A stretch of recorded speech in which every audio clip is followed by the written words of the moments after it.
अस्सलाम वालेकुम friends and welcome to learning place. तो हम ऑलरेडी यहाँ पर बात कर चुके हैं कलर्स के बारे में। अब हम बात करेंगे स्टाइलिंग के बारे में। तो मैंने वीडियो के स्टार्ट में आपको बताया था कि स्टाइलिंग आप कितनी किस्म कर सकते हैं, लेकिन मैं आपको ये नहीं बताया था कि ये इसको क्या क्या कहते हैं। तो आज की इस वीडियो में आपको बताऊंगा कि स्टाइलिंग कितने किस्म की होती है, यानी CSS की स्टाइलिंग। अगर आप करना चाह रहे हैं, इसको मैं हटाता हूँ यहाँ से ताकि आपको ठीक से पता चले। ये है पी टैग, यानी पी टैग के अंदर अगर आप स्टाइलिंग करना चाह रहे हैं कि आप अगर इसका कलर चेंज करना चाह रहे हैं तो जस्ट हम यहाँ पर क्या करेंगे, 3 किस्म की आप स्टाइलिंग कर सकते हैं। अगर आप चाह रहे हैं यार इसी वर्ड का कलर चेंज हो तो आप इसके अंदर ही स्टाइलिंग कर सकते हैं। वो कैसे कर सकते हैं कि आप यहाँ पर एट्रीब्यूट लिखेंगे स्टाइल का और इसके अंदर एच यानी स्टाइलिंग के बारे में जो भी आप करना चाह रहे हैं, इसका कलर चेंज करना है तब भी, अगर नहीं करना चाह रहे हैं तब भी। अगर इसके अंदर आप लिखते हैं, इसको हम इनलाइन स्टाइलिंग कहते हैं। ये क्या होता है कि इसी वर्ड के अंदर इसको इम्प्लीमेंट करते हैं और दूसरे के वर्ड के साथ ये इम्प्लीमेंट नहीं होती। इसका कलर मैंने रेड किया, कंट्रोल R करते हैं, देखिए इसका कलर रेड हो गया। अगर आप इसको इनलाइन किया, हम इसको इंटरनल अगर स्टाइलिंग करते हैं, फॉर एग्जाम्पल इंटरनल का एक और फायदा है, इंटरनल लिखता है यही डॉक्यूमेंट का आप अंदर इसको स्टाइलिंग कर सकते हैं। यानी आपने पी टैग को यहाँ पर गेट किया, इसको आपने अटैच किया, हमने क्या पर कोई क्लास नहीं डाली, यहाँ पर जस्ट आप एट्रीब्यूट्स को भी इसके साथ गेट कर सकते हैं। इसका कलर आप यहाँ पर देखिएगा। अब मैं क्या करता हूँ, सबसे पहले जब ब्राउज़र रेंडर होगा, अब यहाँ पर मैं करता हूँ कलर रेड। तो ब्लैक का कलर ऑलरेडी ब्लैक, ठीक है, ब्लैक तो ऑलरेडी होता है, जहाँ पर मैं ग्रीन कर देता हूँ,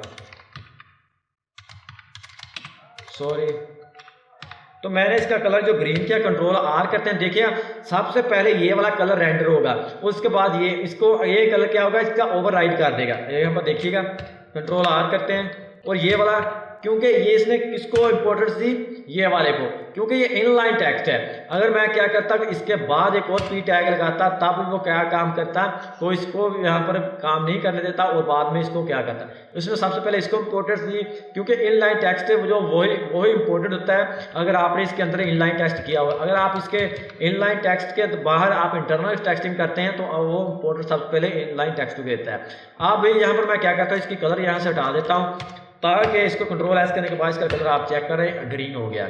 इसको हम कहते हैं इनलाइन स्टाइलिंग और इसको हम कहते हैं इंटरनल स्टाइलिंग। और इसको हम एक और स्टाइलिंग की एक और फाइल है जो इसको हम एक्सटर्नल फाइल कहते हैं। उसको मैंने ऑलरेडी यहाँ पर देखिए, मैंने ट्यूटोरियल पहले बनाया हुआ था जो मैं आपको बता चुका हूँ कि इसको कैसे फाइल को बनाते हैं। तो हमने यहाँ पर एक फाइल बना लिया अपनी डायरेक्टरी के अंदर style.cs के नेम से। आप कोई भी यहाँ पर नेम ऐड कर सकते हैं, उसके साथ आपने .css लाजमी लगाना होता है। तो हमने यहाँ पर देखिए पी को यहाँ पर स्टाइल के यहाँ पर आप टैग डायरेक्टली आप एलिमेंट को यहाँ से पे गेट कर सकते हैं। यानी जस्ट मैंने पी को, अब इससे क्या होता है, क्लास और आईडी के हिसाब से क्या होता है, अगर आप पी को डायरेक्ट फाइंड करेंगे, अगर यहाँ पर पी यहाँ पर टैग 2 होंगे, फॉर एग्जाम्पल एक और पी लिख लेते हैं यहाँ पर, दिस इज एग्जाम्पल,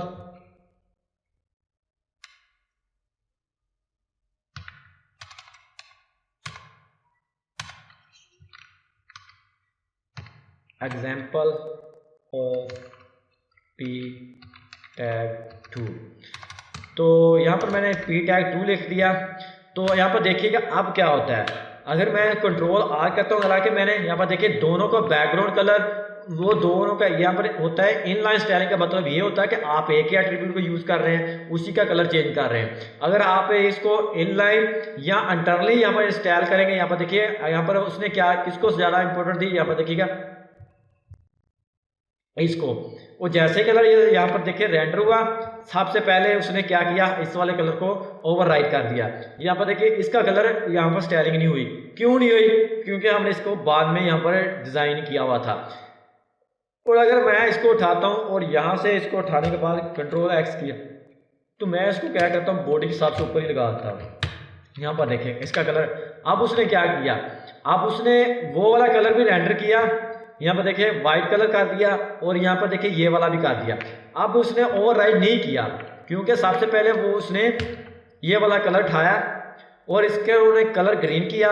उसके बाद क्या वो इस फाइल के अंदर गया, उसने कलर इसका फिर हाइड कर दिया।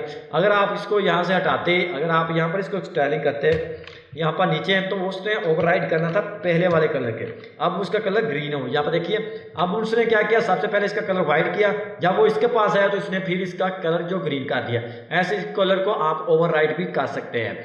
तो आपको पता चल चुका कि इनलाइन स्टाइलिंग और इनलाइन, ये वाली इनलाइन होती है स्टाइलिंग, ये इंटरनल स्टाइलिंग होती है, ये एक्सटर्नल होती है। अगर आप फाइल के अंदर कोई CSS लिखें तो इसको हम एक्सटर्नल स्टाइलिंग बोलते हैं।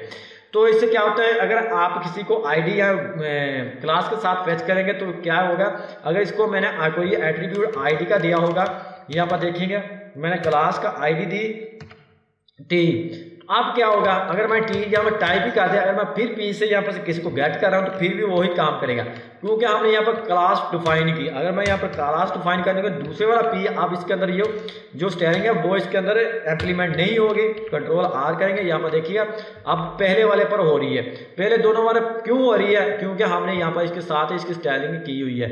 अब मैं क्या करता हूँ, इसको टी को यहाँ पर क्लास लगा देता हूँ और यहाँ पर देखिएगा अब कंट्रोल आर किया और पहले वाले पर जिसके साथ हमने इस क्लास को ऐड किया था वही यहाँ पर देखिए टी वाले के अंदर इसकी स्टाइलिंग हो रही है। ऐसे आप इसकी इनलाइन स्टाइलिंग और एक्सटर्नली या इंटरनली स्टाइलिंग कर सकते हैं। तो उम्मीद है कि आपको इसके बारे में पता चल चुका होगा, स्टाइलिंग के बारे में, कलर की किसी को स्टाइलिंग कैसे करते हैं, CSS की स्टाइल बना के या लिस्ट बना के अलग से फाइल बना के। तो अगर आपको कोई प्रॉब्लम होती है कि हमारे कमेंट सेक्शन में रब्ता कर सकते हैं या हमारे व्हाट्सएप ग्रुप पे हमसे रब्ता कर सकते हैं। तो आज की वीडियो में इतना ही, तब तक के लिए मुझे दीजिए इजाज़त। अल्लाह।